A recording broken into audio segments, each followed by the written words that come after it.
আমরা সবসময় শুনে থাকি যে ভালো কাজ করলে মৃত্যুর পরে স্বর্গে স্থান পাওয়া যায় এবং খারাপ কাজ করলে নরকে যেতে হয়।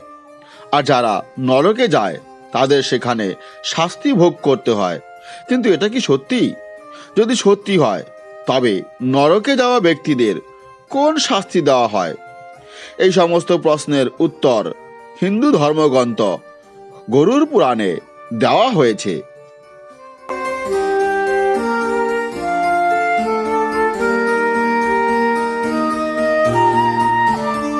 গরুর পুরাণ সনাতন হিন্দু ধর্মের 18টি মহাপুরাণের একটি। এই গ্রন্থে মৃত্যু ও মৃত্যুর পরের ঘটনার বর্ণনা করা হয়েছে। এটি বৈষ্ণব পুরাণ হিসেবেও পরিচিত।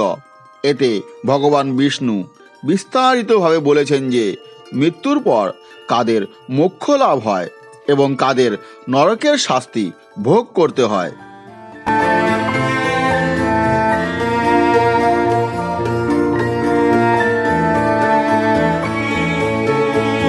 গরুর পুরাণে মৃত্যুর পরের পরিস্থিতি বর্ণনা করা হয়েছে যে মানুষ তার কর্ম অনুযায়ী ফল পায়।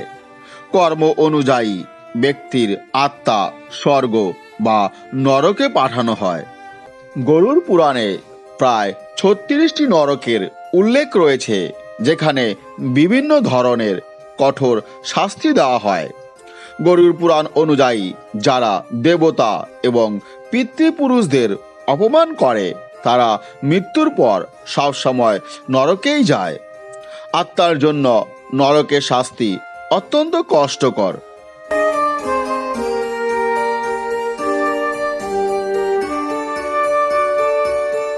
বিশেষভাবে নরক সম্পর্কে কৌতূহল থাকে। নরকের ভয়ে অনেকে ভালো কাজ করতে উদ্বুদ্ধ করে। তাই ধর্মগ্রন্থে নরকের বর্ণনা এমনভাবে করা হয়েছে যাতে মানুষ তার কর্ম সম্পর্কে চিন্তা করতে পারে।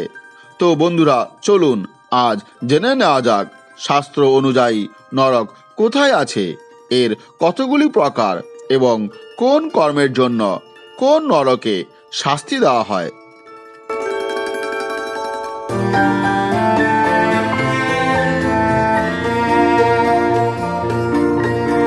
হিন্দু ধর্ম গরুর পুরাণ অনুসারে নরক বর্ণিত হয়েছে পৃথিবীর নিচে, সেই স্থান যেখানে পাপী আত্মাদের পাঠানো হয়। স্বর্গ কৈলাস পর্বতের উপরে মানা হয়, আর নরক হলো পৃথিবীর নিচে অর্থাৎ পাতালের নিচে। ঊর্ধ্বলোক অর্থাৎ উপরি পৃথিবী স্বর্গ এবং অধোলোক অর্থাৎ নিচের পৃথিবী নরক, আর মধ্যবর্তী পৃথিবী হলো আমাদের পৃথিবী।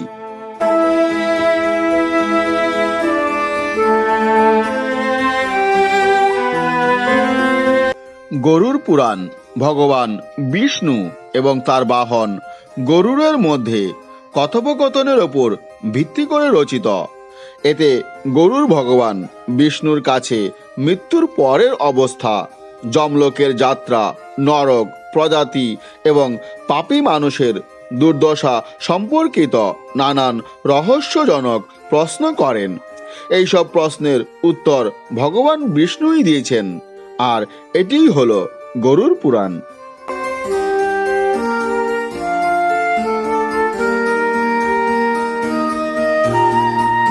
আপনি কি জানেন 36টি নরকের মধ্যে সবচেয়ে যন্ত্রণাদায়ক নরক কোনটি? ভগবান বিষ্ণু বলেছেন যে সব নরকের মধ্যে রৌরব নরক সবচেয়ে যন্ত্রণাদায়ক, কারণ সেখানে একটি গর্ত রয়েছে যা আগুনে পূর্ণ এবং সেখানে আগুন সর্বদা পৃথিবীকে জ্বালিয়ে রাখে।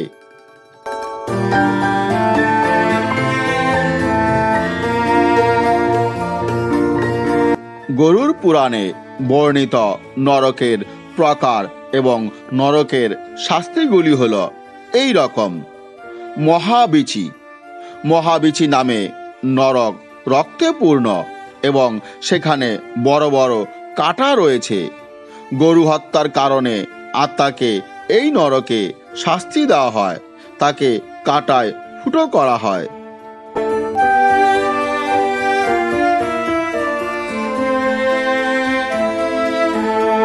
মঞ্জুস, এই নরকে যারা নির্দোষদের আক্রমণ করে তাদের শাস্তি দেওয়া হয়। এই নরকটি জ্বলন্ত লাঠি দিয়ে তৈরি, যেখানে দোষী আত্মাগুলিকে পুড়িয়ে মারা হয়।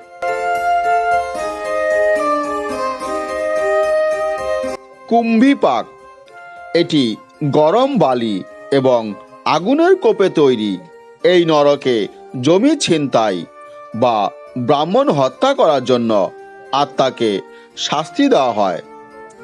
এরপরের নরকটি হল রৌরব, যারা সারা জীবন মিথ্যা বলে এবং মিথ্যা সাক্ষ্য দেয়। তাদের আত্মার মৃত্যুর পর এই নরকে আটকা পড়ে, যেখানে তাকে পিন ঢোকানো হয়।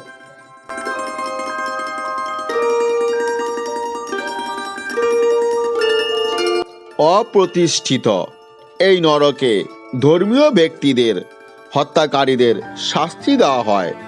এই নরকটি পেশাব এবং বিষ্ঠায় পূর্ণ এবং অপরাধীকে উল্টোভাবে ফেলে দেওয়া হয়। অপর একটি নরক হল বিলেপক।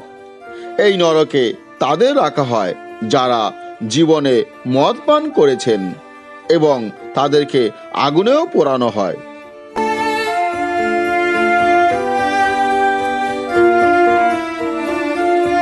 জয়ন্তী, এই নরকে একটি বড় পাথর রয়েছে, যেখানে যারা অন্য মহিলাদের সঙ্গে অশ্লীল সম্পর্ক রাখেন তাদেরকে সেই পাথরের নিচে পিষ্ট করা হয়। এরপরের নরকটি হল মহারৌরব।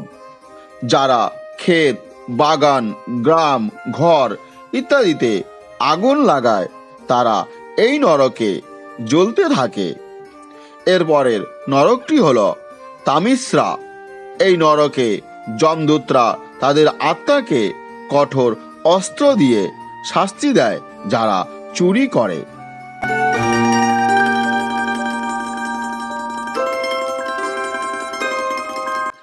অশিপত্র, এটি তলোয়ার আকৃতির পত্রের জঙ্গলে পূর্ণ।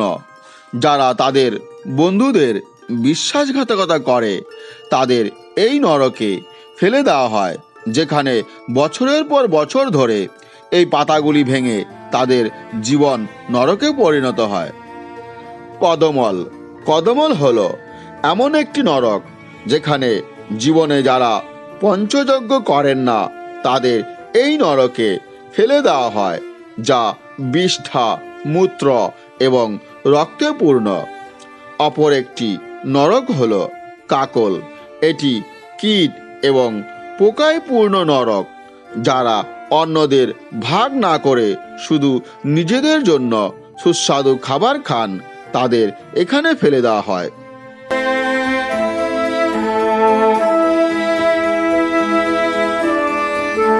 মহাবত, এই নরকটি কীট দ্বারা পূর্ণ। এখানে তাদেরকেই শাস্তি দেওয়া হয় যারা তাদের কন্যাদের বিক্রি করে দেয়।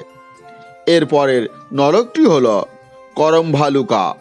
এটি গরম বালি, আগুন এবং কাঁটায় পূর্ণ একটি কূপের মতো, যেখানে পাপী ব্যক্তিকে 10 বছরের শাস্তি দেওয়া হয়।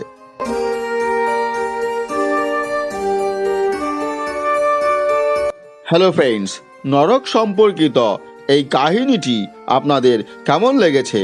যদি ভালো লেগে থাকে তাহলে অবশ্যই চ্যানেলটি লাইক, শেয়ার এবং সাবস্ক্রাইব করবেন।